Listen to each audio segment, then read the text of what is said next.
What's going on, golf fans? It's your boy Gsluke here with our DFS value plays for the American Express. Going to bring you 4 of my salary saving players priced $8,000 and below on Draftkings that I'll be using to get some flexibility, spend up for an extra stud or two in my lineups, and in a few cases, get some much needed ownership leverage in that 6 and 7K range. So with a lot to talk about, let's go ahead and get into these 4 players. All right, our first value pick is going to be Davis Riley at $7,700. And while we haven't seen him for any of the Hawaiian events, he is somebody that fits the type of mold I'm looking for at a low scoring event. When you look at his birdie or better production, he's in the top 10 to 15 of this field, despite being probably like the 25th to 30th best player overall. He's aggressive. You love taking him at Birdie Fest. And on top of that, when you take a look at some of his recent form, it might be a little bit off-putting, at least from the shots gained perspective. Off the tee, he's typically one of the better players on tour, so for him to be a slight negative is definitely a little bit of a cold stretch there, a little bit of a slump. Even with the putting in around the green, he's a much better player. But when you look at his opportunities gained, when you take a look at how many 10 to 15 foot birdie looks that he's giving himself, he's the best player in the field. And when you take a look at opportunities plus gained, so within 10 feet of the hole, he's number 2 in this field. So Davis Riley, though the shots gained metrics don't look all that great, he's still putting himself, being that aggressive a player, putting himself in birdie places, what you're going to need here at the American Express. Because even though the stadium course might be a little bit more difficult than the Nicklaus and La Quinta, they're going to see rounds of 7-8 under par at both of those alternative venues. And he's the sort of guy that can get to that score. At least he's been setting up enough opportunities to do so. And what I like here is not only is Bermuda his best surfaced, and this week it is a Bermuda grass overseeded with either POA or a ryegrass on all 3 of the courses. He's been great not only on Bermuda, but also at the Valspar Championship you saw him play well. A few other courses where you have these hybrid greens. He's gone out there and had some of his best performances on the greens in his career. In fact, at the Valspar Championship, I believe he gained well over 5 strokes on the greens that week. If he's able to do so with how well the irons have been setting up birdie looks, you're looking at somebody who's going to be not only well under-owned, he's not very chalky at this point, but somebody that could actually win this golf tournament. So I love the upside. I love the ownership at this point. I will remind you guys that all of the ownership, all of my modeling for every player in the field is on the Patreon page, but I can tell you as of right now that Davis Riley is sub 10% owned, and anything up to rate about 10%, I'd be willing to get leverage on them. And given the numbers that we have right now, I'm going to be very comfortable doing so. Next up, we've got ourselves Sebastian Munoz. So if you're looking for a pivot play, Munoz is even more so one of those pivots. He's $7,500, another player that hasn't played here in 2023, so didn't show up at either of the Hawaiian events too.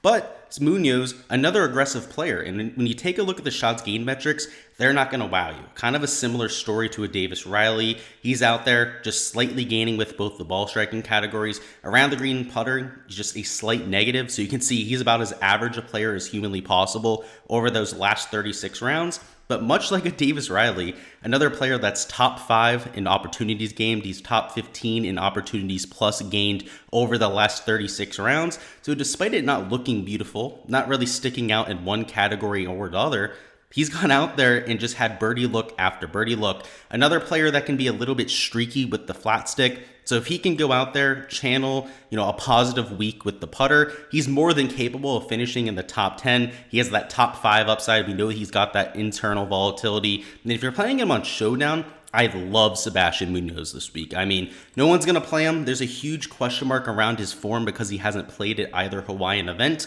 But that's why we're getting them at sub 6% ownership. As of right now, Munoz is one of the lower owned plays in all of this mid 7K range. So if you're looking for a pivot, he actually is one of those players. And if he was coming in with form at a Birdie Fest, at a course where off the tee, you're not really worried about accuracy all that much outside of just a handful of holes across all 3 courses, you got to be feeling pretty good about the Colombian there, especially with how he played at the President's Cup. I know he didn't play all that much over the fall. You take a look at his recent form, kind of speaks for itself. So up here at $7,500, last time out was a missed cut, 56th, 40th. I believe a few of those were no-cut events. Yeah, the CJ Cup was a no-cut event at least. So still made the cut at Mayakoba, missed the cut at Houston. You go down here to Davis Riley. It's also, he hasn't played very much, but at least he's been making cuts. 52nd at the no-cut event, that's not ideal, but a few made cuts over the last 3 starts. They've just kind of low-key been going about their business, right? Not hemorrhaging strokes in any one category, but setting up birdie looks. And that's what we're looking for. That's what you're going to have to be able to generate at the American Express.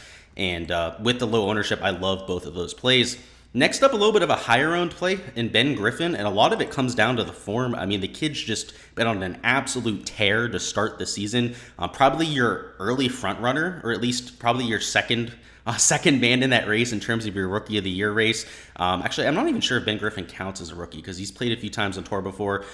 This might technically be his rookie season. Don't quote me on that, but Taylor Montgomery, right, is in first place of that race as of right now. But look at this. 12th, 29th, 16th, made the cut, third place finish way back there. The kid's just going out there, he's making cuts, and he's not only just making cuts, he's making them count. He's finishing in the top 16, top 15. He even has a top 3 finish to this point of his PGA Tour career, and the metrics back it up. So not only is he going out there and getting the finishes, the shots gained on approach have been unbelievably consistent. One of the best players in this field, let alone one of the best players in this range.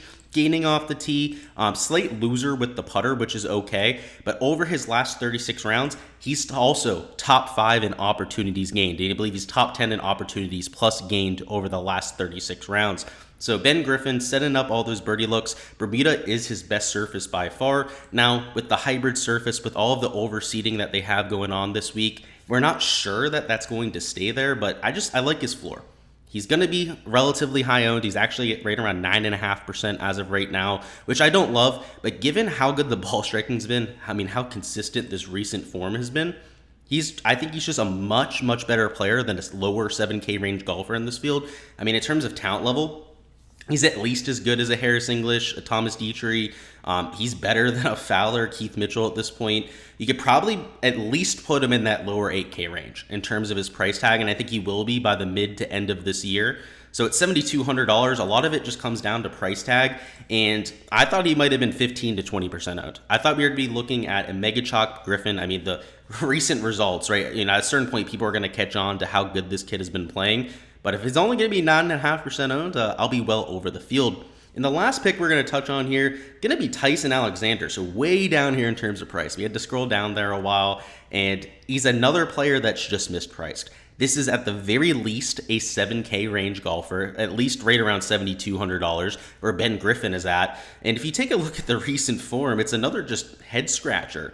Why this guy is not only more expensive, but on top of that, also somebody that's getting more attention. So first off, made the cut last week, 32nd. Okay, that's more than acceptable for a lower 6K range golfer. Made the cut the time before that. Oh, a second place finish. A lot of people forget about that. Oh, and made the cut back there as well. So he's, 4 for 4 on cuts over his last 8 starts on tour. You take a look at the shots gained metrics, you go, oh, okay, well, he's probably just going to suck with all the ball striking, right? Well, he's not horrible with the ball striking. He's not fantastic either, right? He's losing in both the off the tee and the approach categories. But look at this. Around the green and putting is where this guy's getting it done. And this week, putting isn't my top stat. A lot of people out there are treating this like a putting contest, and I guess I'll address that. I'm going to address it on the stream a little bit later. Again, 7 p.m. Eastern time for the stream.